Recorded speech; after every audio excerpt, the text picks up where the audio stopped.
One of the things why I joined Vitality is was because sort of a why that I had as well in FNATIC, of course, because like people were calling us as some sort of a friend team, which I can't fully say it's true. MIBR is shit now, like they're gonna lose 100%. Timofey, also famously known as Chronicle.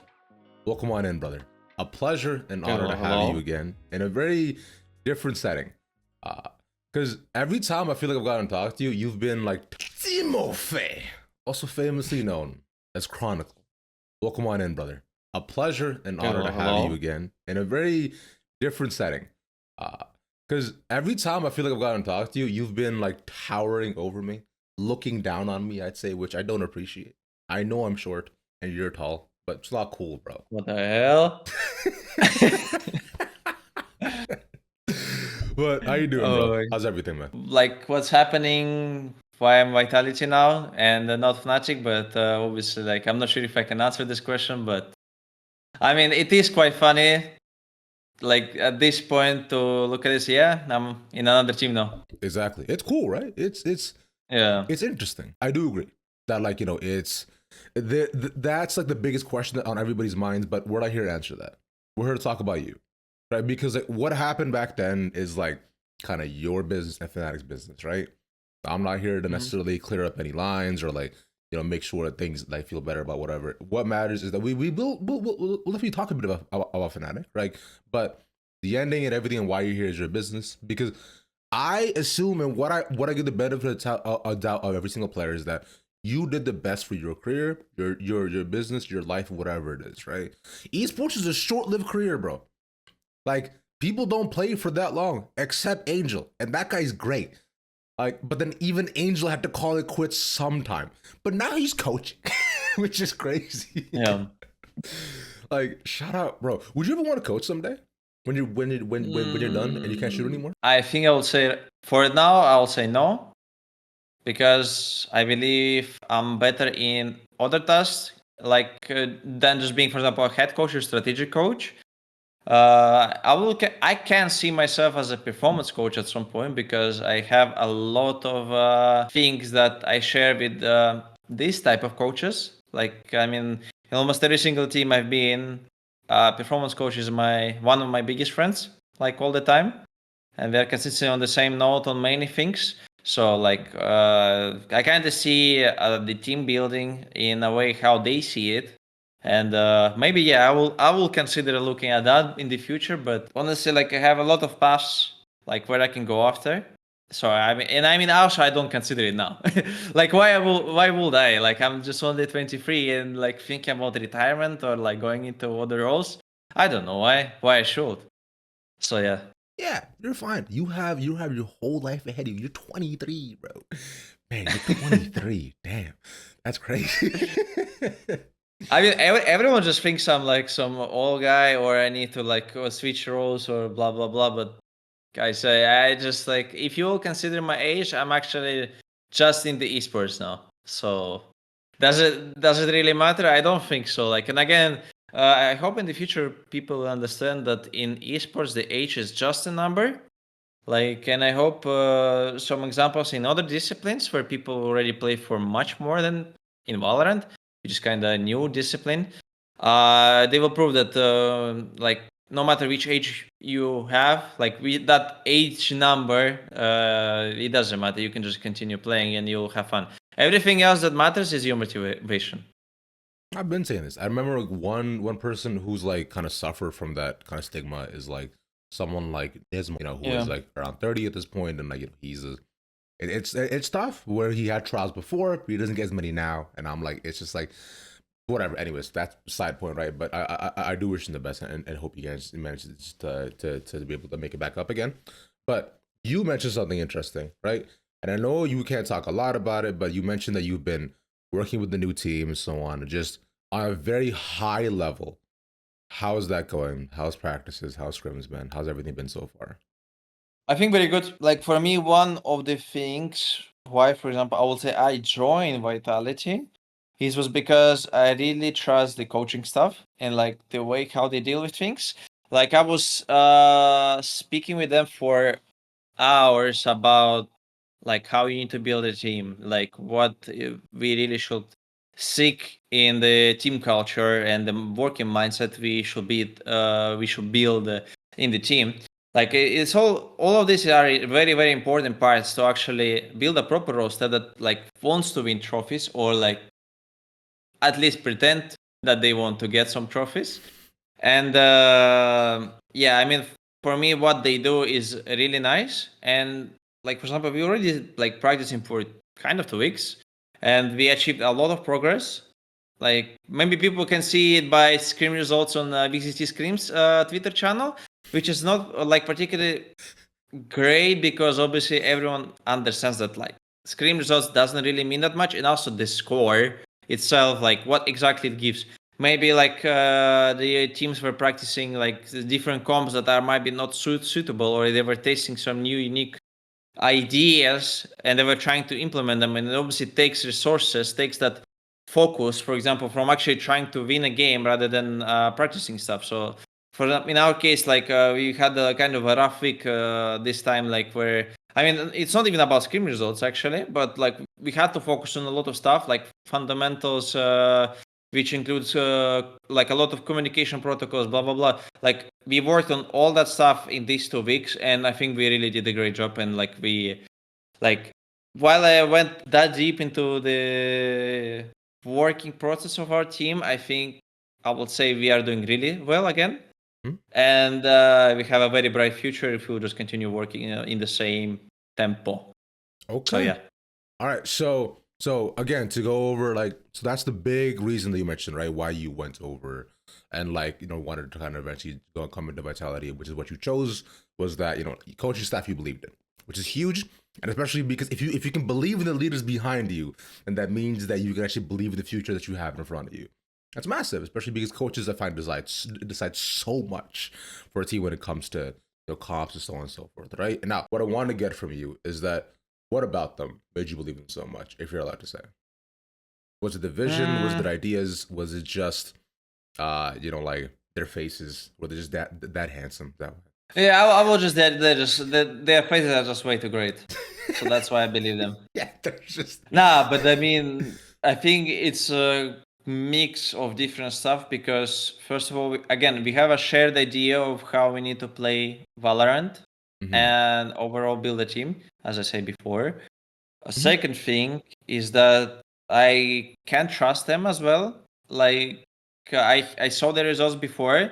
Like it wasn't just like they just came out of nowhere and like just instantly saying some like random ideas and maybe they got lucky. No, I mean like all of people that are in this team like had some experience and also like had some very good moments of their career where they actually like, yeah, I mean that's actually impressive. That's fucking impressive for real.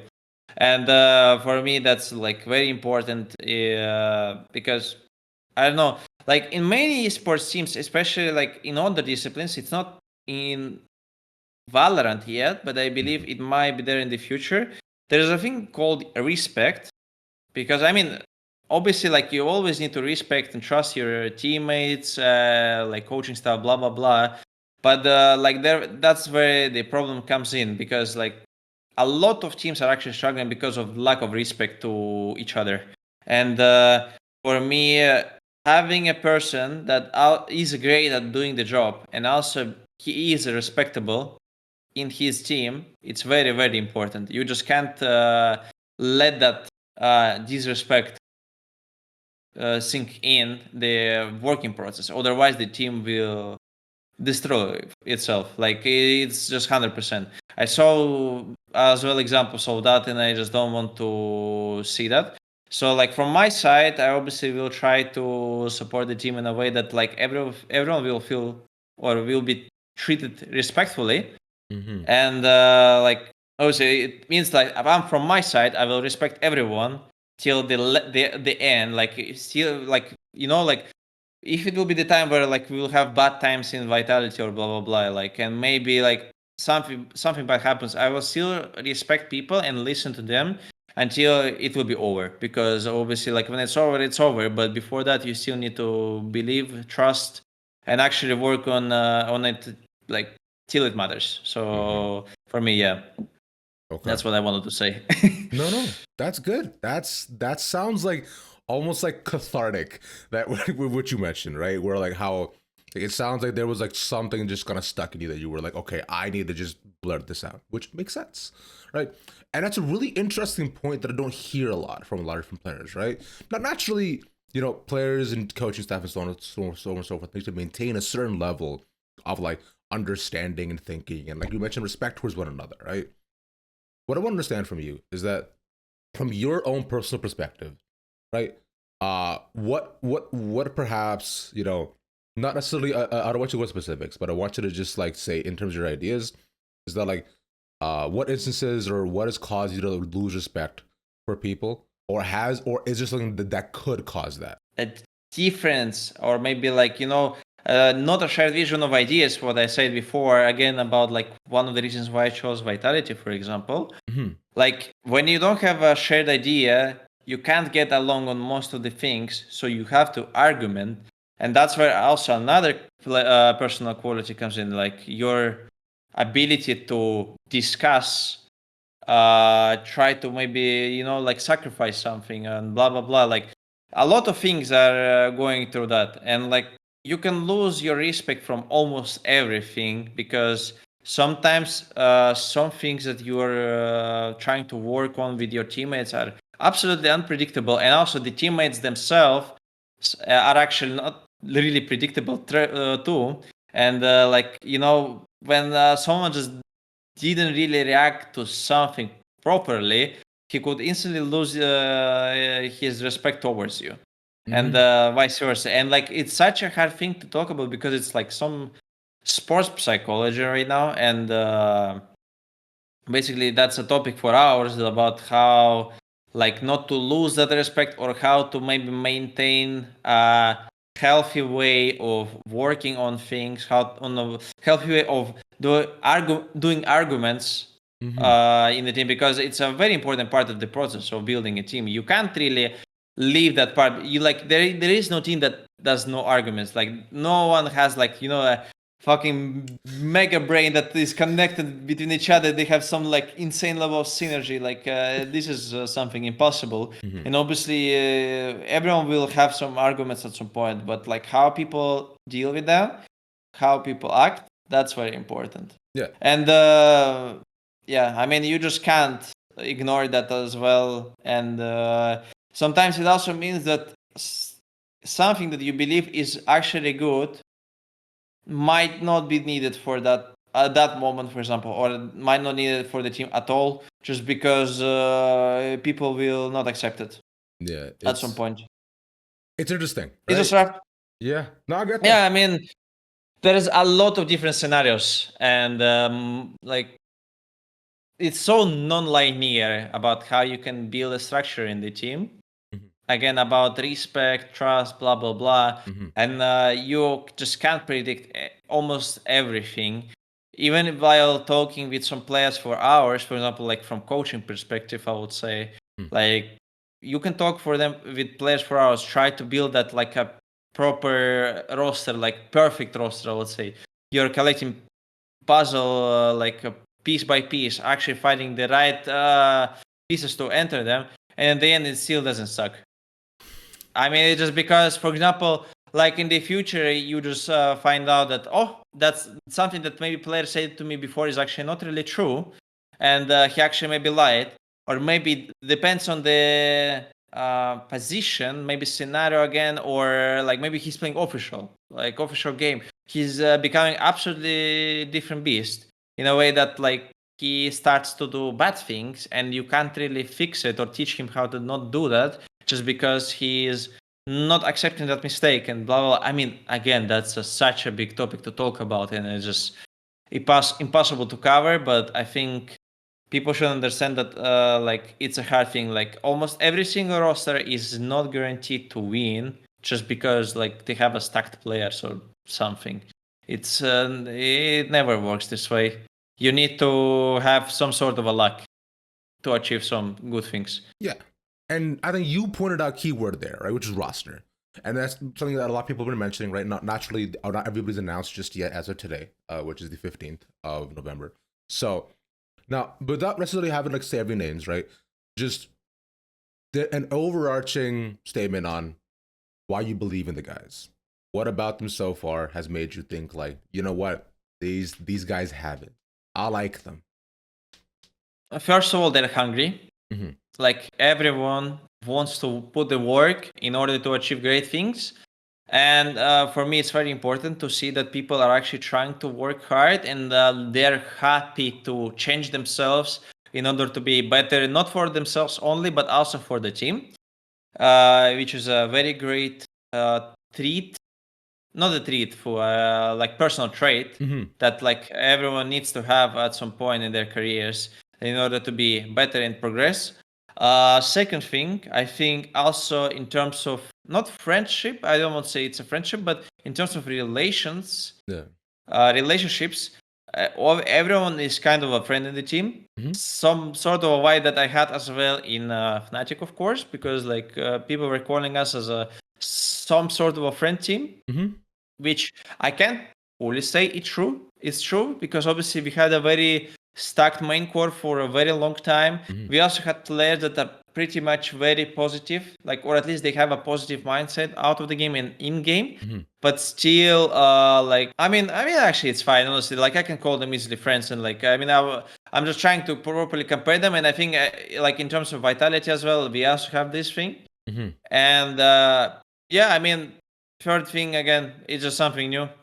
Like it was interesting thing that like it might be like a hard path, like it's not easy to start with a completely new roster again. Like we have absolutely new main core of players and like we just have to start from scratch, but it's a good experience, honestly. Like I miss it in a long time, and I think like when you're doing everything from scratch, it also helps you to build proper structure, because in a already like very old main core like FNATIC, we had the problem that some sort of things that we wanted to implement in the team, it wasn't possible. Not because even like some people didn't want to accept it. It was just like other things were just so stuck in our brains or like in our structure of the team that you just couldn't replace them properly, or people just wouldn't focus on it properly. And with the new team, it's easier to do these things. So yeah, I can't really say more than that, but yeah. That's okay. Yeah, and you raise a very good point there, right? Where like when you have such a set core for so long, right, it is quite hard to kind of push in new ideas, new ways, new systems, even when they already are trying to improve upon what they have currently, right? So like you're saying, like just your mental stack goes towards like, let's improve these protocols first, and then we can try to move things from the ground floor. But you mentioned when you're starting from basically scratch, you can do anything before it becomes like a full set in core, right? Which is the cool part. And especially with like new players, new vibes, like a new caller, so on and so forth, right? It is very, very cool. And I don't know, one player that you can talk about, which I think everybody's been on his mind, is the boy Derke, right? He was mad cool. He stayed on. He's continued with the roster as well too. And he's the one that you played with previously. He's a very skilled guy, right? Now, I'm not gonna necessarily ask you about like what it's like to link up with him again, because like I know like him being there isn't necessarily like the biggest factor, but when you guys linked up again, when you shook hands, was it exactly like old times? You just dapped him up again and said, "What's up, bro? You look as bald as ever." Honestly, now we're obviously almost every single day together, and it's funny. Kind of old times, but at the same time, I don't treat them. I'll say it's just a new times. Because he changed a lot, I would say, in a good way. Okay. And I'm very happy to see that like he grew a lot as a person after this year with Vitality. And it is impressive. And like obviously I'm very happy to play with him again, because I believe he's a very nice guy that deserves more, and like he can do more, and that's very great. Yeah, that's cool. Are you allowed to talk a bit about how he changed? Like what you saw in terms of growth from him when switching over to Vitality? That's everyone being like, no, I think I will just rephrase it. He just got that a lot of maturity, like because he had to take a lot of responsibility in previous roster. Like he had to do a lot of stuff that like probably he wasn't doing before, or he actually had to care about in order to just slightly improve the results of the team. Because sometimes it might be not worth it, or sometimes the results might be like kind of just so small, like diminishing results. I don't know how to properly place it or explain it, but it is like a thing that like he tried to sacrifice a lot of stuff that he was doing before for the team, and now he fully understands that. He now understands what is it to take a proper responsibility for your actions and like how hard it is sometimes. And I think because of that, he gained a lot of maturity.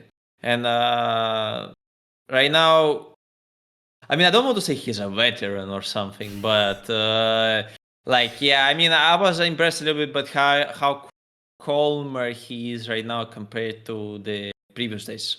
That's interesting. I mean, yeah, I don't think it makes you a vet, but what it does though is that experiences like that, where you have to completely shift how you function on a team, can kind of force you to grow, right? At such an accelerated rate, right? Everybody has moments in their lives where they're just like kind of forced to quote unquote like grow up in a sense, right? Which I know I've had a lot of those when it comes to responsibilities, life, and family. I'm sure everybody has, right? So that aligns. Okay, that's interesting. And to you on that is I think you said something while streaming, which I think is very valid when you're talking about F1 and Max Verstappen, which I know you are a F1 fan. You mentioned that if you're not taking risks, you're not a racer. It's valid. Yep. Right? Exactly. And I find the same mental applies as a player, right? Yep. Like as an esports player, you have to be taking risks and finding changes in life if you want to grow. And I know you're really big on that in terms of your personal growth, right? And so was taking risks like this kind of motivated by you also realizing that you want to grow more as a person as well? I mean, I'm honestly like, I'm always trying to grow up as a person. Like I have this thing that I have the curiosity and like willingness to learn all the time. Like I basically just always do these things. Like every single day I just learn something new, and I'm very open to that.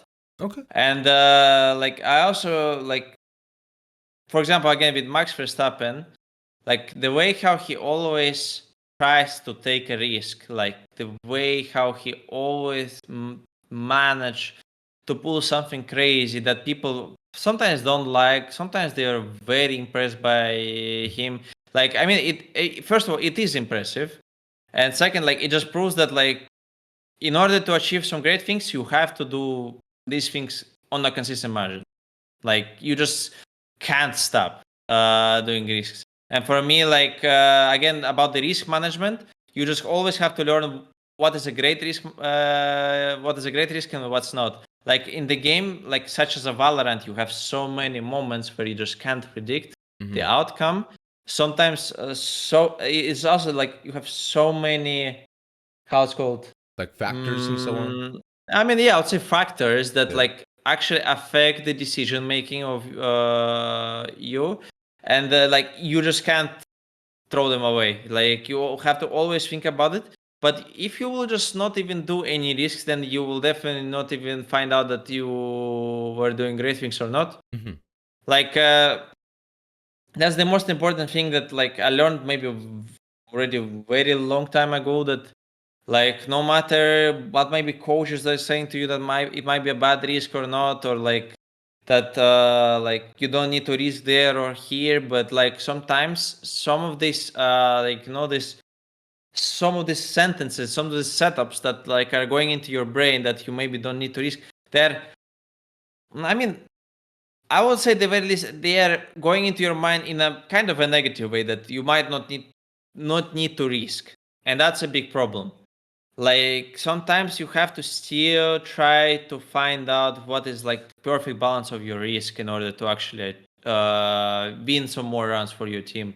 Interesting. And like I mean, for you, I saw so many players like failing on that, because like they were actually super good at the start, but with the time, like when they were actually have improved, but they were actually losing their confidence. They were losing their willingness to risk, and that's why they were like trying to maybe play much safer, and that's why they were also playing worse than usual, because they were just not giving themselves at least a one attempt in the game where they would actually play the game properly and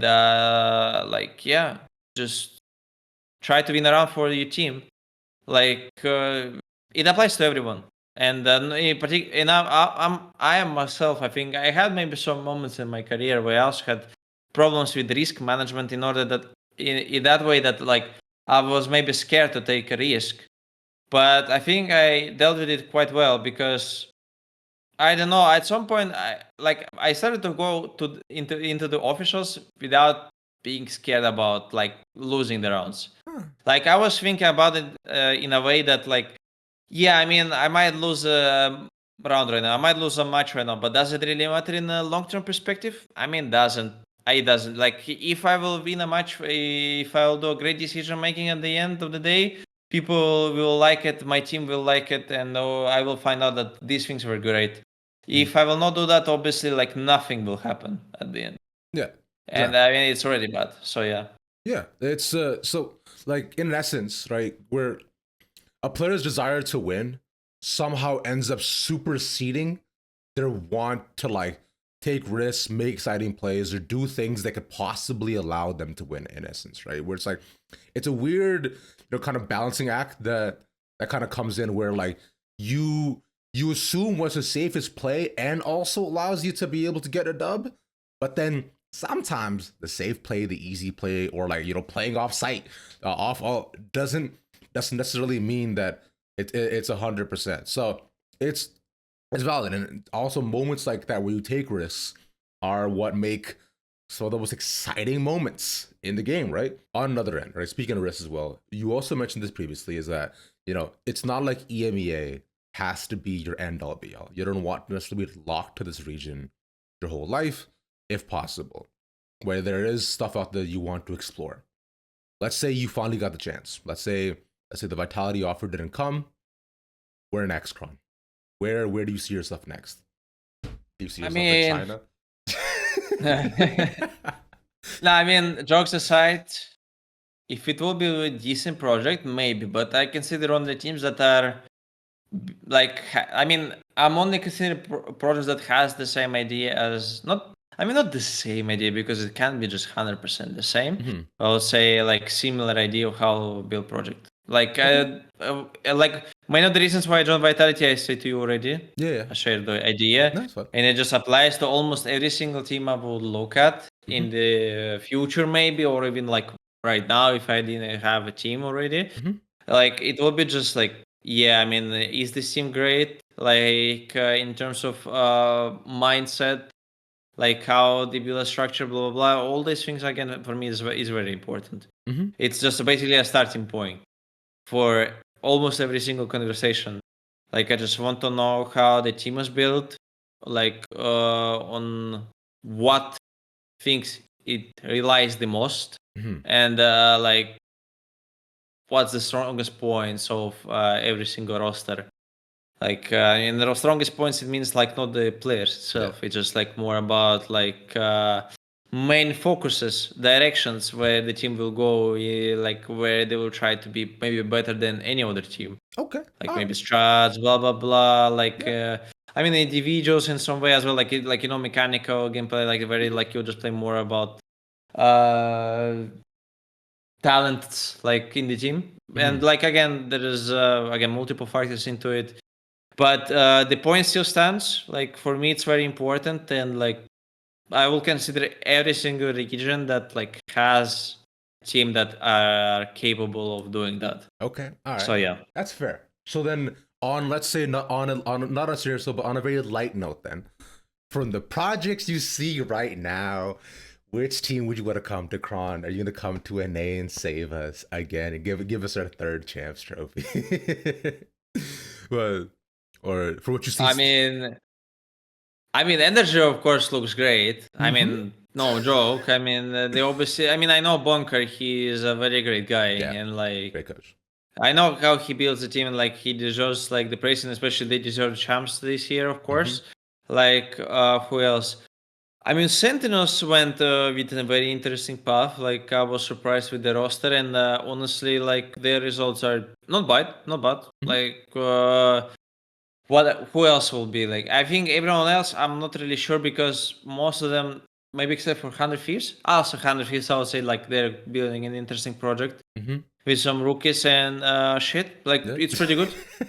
MIBR has a whole weird roster as well, too, with the whole amalgamation. I mean, honestly, like, I just don't know what they're doing. And, like, while I obviously don't want to say anything negative about them, because obviously, like, how? Like, I mean, I just don't know what's gonna happen again with the roster. Yeah. Like, again, I can only predict, but, like, sending these predictions again, first of all, like, they're not always right. Second thing, if I say publicly that maybe MIBR is shit now, like, they're gonna lose 100%.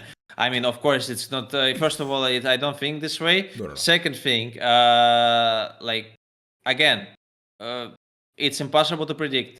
Like, they might actually just start from winning key coaches because, like, the direction they chose was right, and maybe they are playing from like this. They put some proper pieces into the puzzle, and like they actually solved it a little bit, and they actually started to play great.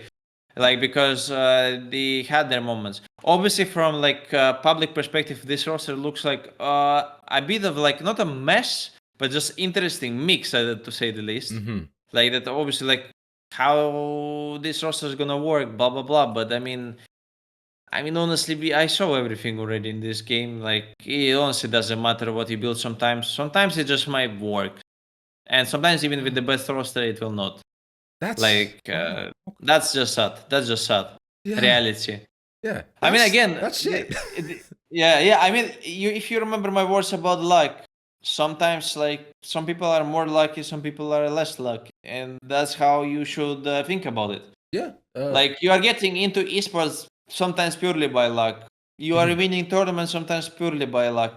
Like the rounds that are helping you winning these tournaments, sometimes just because you had a better timing, which also can be by luck, not just because of the skill. Yeah. Like there is a lot of things based on that luck factor that, like, I mean, people just don't understand how hard it is sometimes to be a pro player just by understanding that, like, not everything is in your hands. Like, you can't really control everything. You can't be a goat in the game. Like, the only game where I would think about where you could actually be in control of a situation and you can be like a proper esports player where you can just believe that you achieved your results not purely because of some luck, is maybe arena shooters like Quake. Yeah. For example, Quake Unreal tournament before. Some other, obviously, like indie arena games that are kind of really half dead already, if not dead by default. But yeah, I mean, these games that are just like basically about only you and that's it. You control them up. You try to play against just another skilled player. You have like exact factors that you need to be good at, like map control, like timings, aim, movement, and like maybe many other things that also like related to maybe some specific maps and blah blah blah. And like, yeah, you already are like a really great player, and you can control these things because that's basically in your hands. But when you have 5 versus 5, a lot of agents, insane amount of unique combinations between each other. Yeah. A lot of not luck, but random mechanics in terms of your aim. Maybe sometimes movement, because you can't really. I mean, I'll say low. Actually, no, I would just remove that luck factor from movement, but sometimes it might happen as well. Like, again, and like all of that shit that is happening in that team play game is very hard to manage. Like, you just sometimes you might counter everything, and you can call yourself a god, but after that you can have a next game where you will be an absolute bot. So that's just the life. Yeah. And also, like, there is a things that, again, like that you have everyone as an individual. Like, everyone has their out of the game things that like they have to control, like their like physical health, mental health, other conditions. like again, there is a lot of stuff to consider, and like you are just one piece out of maybe 5 in that team that should control these things. Not even 5, like around 7 to 8, because you also need to put coaches there, because they're also like a very crucial piece of the puzzle. I mean, that's insane. That's crazy. Sadly, it's just impossible to counter. Yeah. Like you just can't control the luck sometimes, and you have to accept it. Yeah, that's crazy. That's it's a really interesting tangent you went on, right? Where it's like you are right, where like so much happens all the time, every single day at every minute, right? Whether it be matches, off time, stream time, so on and so forth, right? The lives of around 7 to 8 people you cannot control. You just simply, all you can control is your actions when it comes down to a game at some point, right? And sometimes those actions are dumb, sometimes they're great, sometimes you're a god, sometimes you're not. It happens a lot. That's very valid. No, because sometimes things work out for you. Because like on that note, I think about your Osboss 1v3, right? That happened, right? Against MIBR, right? Where how like that seemed like just like everything lined up for you perfectly there in my end. But then it was also like a little bit of luck, like where they had to swing on you one by one by one. Osboss had to take the most ego play and just be like, I got this. I'll slide in. I'll get him, and he didn't. And shit happens sometimes, right? By the way, I've watched that clutch I think 30 times since it happened. That shit is sick, bro. It was so cool. But because you were talking a lot about how there's a lot going on the scene and what there's there, right? And to you as well is there's a legacy of greatness kind of attached to you, right? Because I find trophies have become just the de facto, like being like, this player is good because he has all this, right? Actually, your performance makes up for it, right? But you also talk a lot about the ability to fall off at any time, which is interesting. Like you mentioned, right? Someday you're a god, the other days you're a bot, but you manage to keep yourself up through year after year after year. Do you attribute that to simply your drive to be better? Do you attribute that to like some outside luck factors, or is there more at play that we're not seeing about Timo Fey? Yeah, I mean, it's my main motivation just to be better. Okay. I think like I don't care about trophies really. Yeah.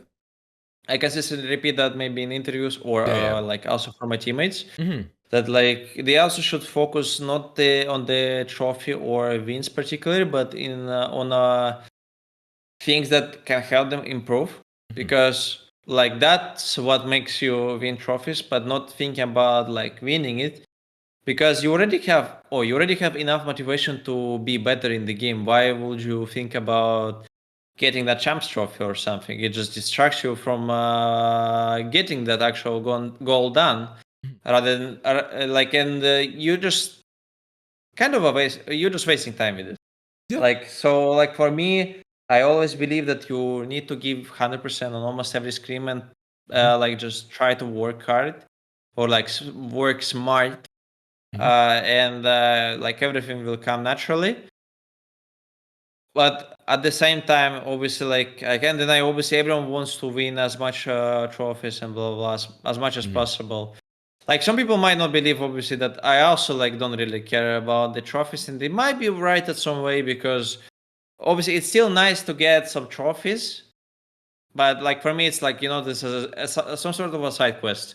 Like yeah, I mean, if I would win that champs trophy, like instead of getting second place, yeah, I mean, it will be great. But how it will change my goal from actually just getting better and stay at the top as much as possible, I don't think it will change that much. And for me, like I also like to say that for me, again, just staying at the top is the main priority, because it's just like much better for me than anything else. I think people would remember a very long and successful career than just one kind of not impulsive, but like, one very big high peak, but very hard drop after that. Like, I don't think it's something that what people like. Yeah. Shooting Star is like, yes, it's a great story, but it's not particularly cool. because obviously then it means that your career will be will be over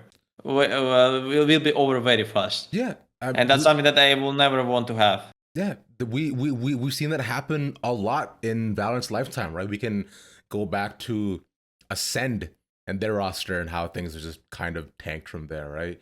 Where you hardly see any of their players come in. You can look at, like EG 2023, right? Where like they also like, not to be fair, some of them have done well, right, on their own respective, but some of them have not, right? And it's hard, right? It's just and then and it's story like that in almost every single year, how some players will shine so amazingly and things just won't end up going their way. Vitality last year, right? Kickoff like went really well for them and they won, but things didn't go that well afterwards. Now I know there's naturally from what we have seen a little bit on the outside, 1,000 factors that influence that in that team. It seemed very tumultuous behind the scenes. So, like you mentioned, luck and 5 different players and their lives really do, can really affect the results of the game, right? But just to kind of go on the topic, right? It just can be so different from everything. But for you though, what I thought was interesting, right? How you maintain such a clear level head about it all. I think we've really only ever seen get emotional about something like that was when you thought your own performance was being affected, right? I think this was at Champs recently where we saw you really get affected by how you played, and I thought that was interesting, right? Because it was such a strong response, and it just proves that you care so much about how just how well you do. Speak to more than me, please. I mean, you are talking about PRX match then. Yeah. I mean, it was simply, first of all, I think that we had a very bad situation there with Alpha.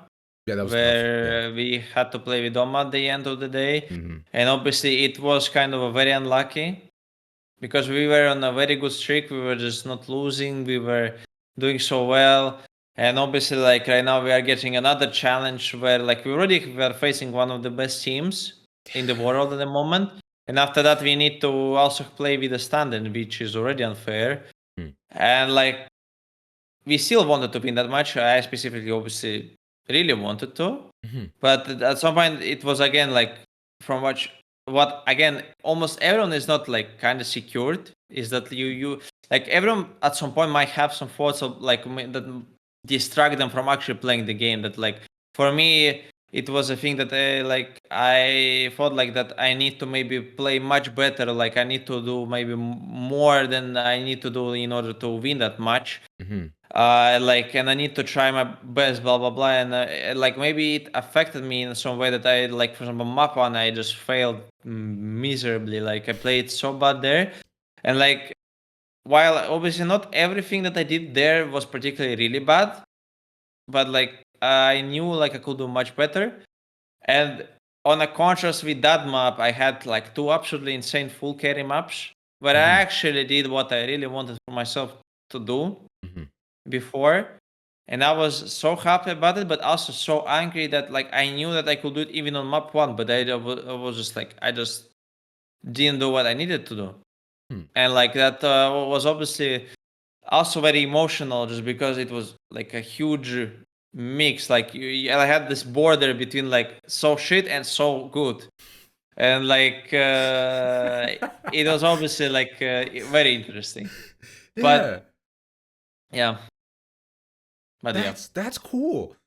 That's really interesting, man, because I find that's the kind of insight that we don't really get about you, right? Because you are famously a very chill guy, very level-headed, you respond to everything as very matter of fact, this is the way things are and that's it. And which is kind of comforting, especially as me as being impressed in media, I know that I can always go to you for being to answer some clarity and to give a solid response. I'm okay, cool, I understand it now, so that makes sense. On a fun note, is because digging into you guys and previous players you had, what I was very curious about was what we don't see, right? How there's probably certain quirks of players that you've been around that are funny or interesting that I would love to know like what kind of if you've encountered those so far in your previous teams that perhaps we haven't seen as well. Can you explain this question once again? Because I'm not sure I fully understand what you mean by that. Sure. Yeah. So like, you know, like how like, you know, everyone has like weird things that they do, right? In teams, right? Like how like, like everyone has like weird quirks and so on, like where they do super shit. Like, could you perhaps enlighten me to, in the previous teams you've had, right, certain quirks that kind of stand out to you of the players that you played with, right? Certain habits or things they've done that you find amusing. I mean, I'm not sure. Like I find them bad or good because like I'm not sure if I understand the amusing word properly. Yeah, no, amusing would be like just funny, right? Amusing would be like just funny. Yeah, just funny. Yeah. You think, he's doing that dumb thing again. Yeah. It's like that's. I mean, maybe with Delphi and Turkish one. He's like when he's playing Prax and he's angry about someone just doing dumb shit. He just I'm activating Turkish mode and he just runs it down. But I mean, it is quite funny. Well, obviously for the team might be not fully funny because they have to work on the stuff they need to work on, and this basically means that we just throwing some rounds away just because some other team just doing dumb shit. But honestly, it's okay. Like sometimes people can be angry about it, like because like you can't always play against very great teams in practice, and like some of them are just like basically some mixes or very, very bad teams. Like I don't know, like why they are even building these rosters. But yeah, I mean, you can't really blame them for that. But still, they're playing very poorly. And also the players themselves are just doing random shit on practice that they are never doing on officials. And like that way I can understand Alpha, but obviously it's still not fully nice. I mean, that's so funny. But I mean, I don't have anything else coming on my mind because everything else is kind of smaller. Because Alpha's example is kind of much more often and obvious than anything else. Yeah. It's because an example is, have you played League of Legends before or no? Yes. Okay. Yeah. So an example I give is that recently Don Jake interviewed Inspired, right, on FlyQuest, and he mentioned that Inspired's Inspired ADC Masu would go ahead and buy boots first on Jhin instead of Doran's Blade, which is like a pure run it down move, but he was convinced that this was the move. This is what he had to do.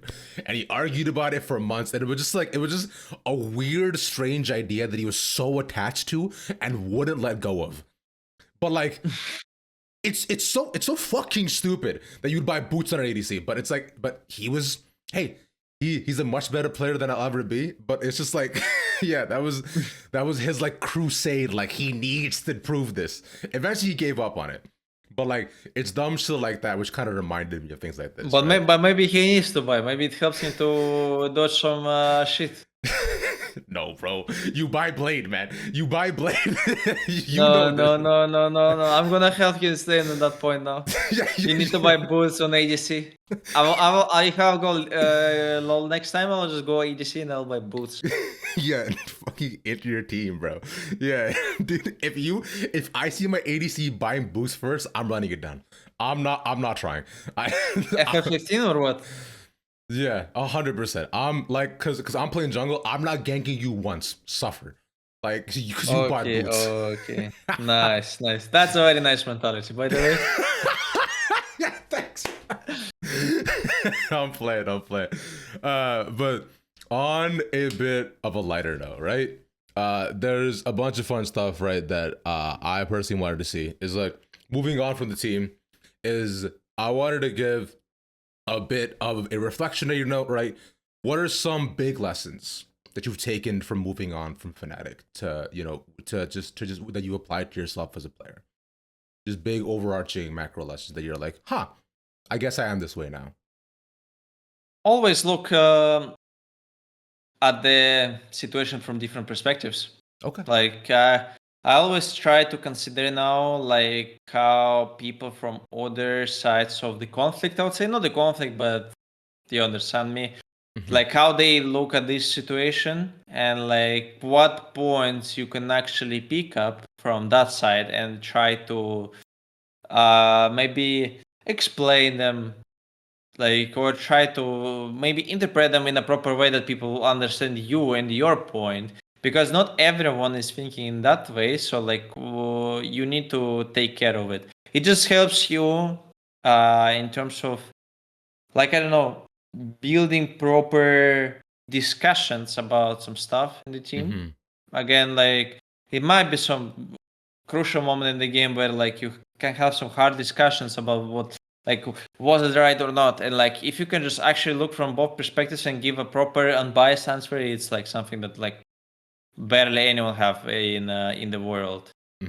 So I think this is very important. I started to do that, like every time I'm preparing my argument, I always think like about what they would say or like what they can think about it. But yeah. Okay. All right. I like that, right? Just evenness. You're good. Everybody talks it out. You're all chill.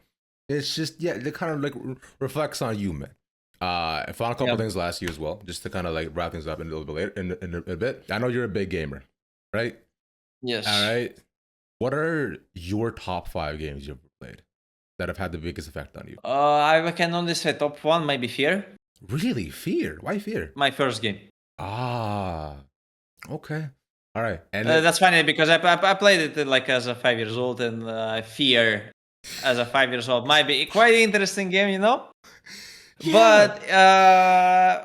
But it is like, first of all, again, one of the most impressive first-person shooters, especially at that time. Also, if you will even start now, maybe actually plan on maybe on replaying it again. I have a tradition to replay it once a year, and maybe this year I will do it again. Basically, like, even if you play it now, it still feels not fresh, but at least great. Like, it's a great shooter that is always nice to play. Like, and also the visuals, atmosphere.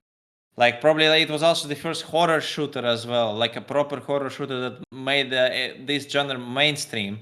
Like, everything this game did really well, and like it's one of the top shooters of all time in my opinion. Just because, like, in terms of single player shooters, you didn't have that many great ones.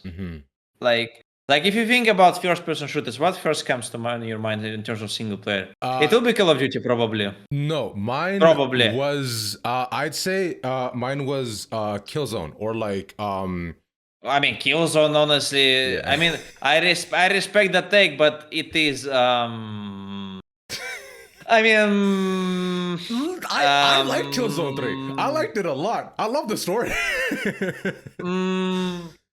I mean, it's okay. I mean, you know, like, everyone can just play whatever games they want to play. Like, I don't know.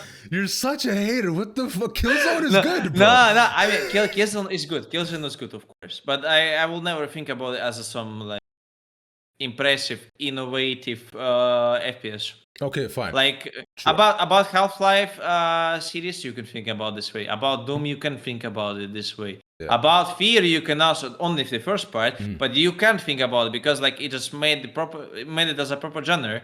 Not Doom 3. I don't know why people consider it as like a first proper fucking horror shooter. I don't think it was a particularly great one. Like, Fear was a better one, much better. Like Call of Duty, also you can think about it as a as a series that was kind of innovative because it made the first-person shooter genre more cinematic. Okay.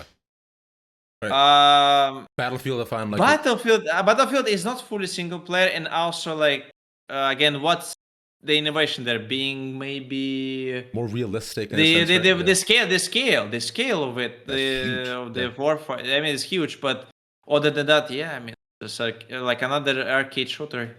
Okay. I think Battlefield is not like fully in that competition, but yeah, you have just these game series that are like kind of contenders of being like very important for the genre. Yeah, and that's it. Okay, so because like, horror shooters, I think about Dead Space, right? Battlefront, right? Dead Space as well, yeah. But I mean, Dead Space is the third person, but still a good one, of course. Yeah. What do you say next one? And I was gonna say, and in terms of games that actually changed the FPS genre, I was gonna say, I mean, Bulletstorm. It was a very like small game. Yeah, Bulletstorm came off with the PS3. Yeah, I remember. Yeah. I remember. That made me kind of change the way I saw FPS games because it rewarded you for how you kill people, right? It was like very interesting, a lot of different mechanics, and I thought that was, oh, this is really cool, right? And I find that's implemented into like the Doom games that we see today in all the different ways that you can take out enemies, right? With all the different stuff, or even like games like Ratchet and Clank, that like where you have all the different types of guns and it's kind of like a arcade shooter type, right? But like, you know, those are the games that I personally loved, like in terms of shooter category that I personally grew up in. Ratchet and Clank is more a platformer, no?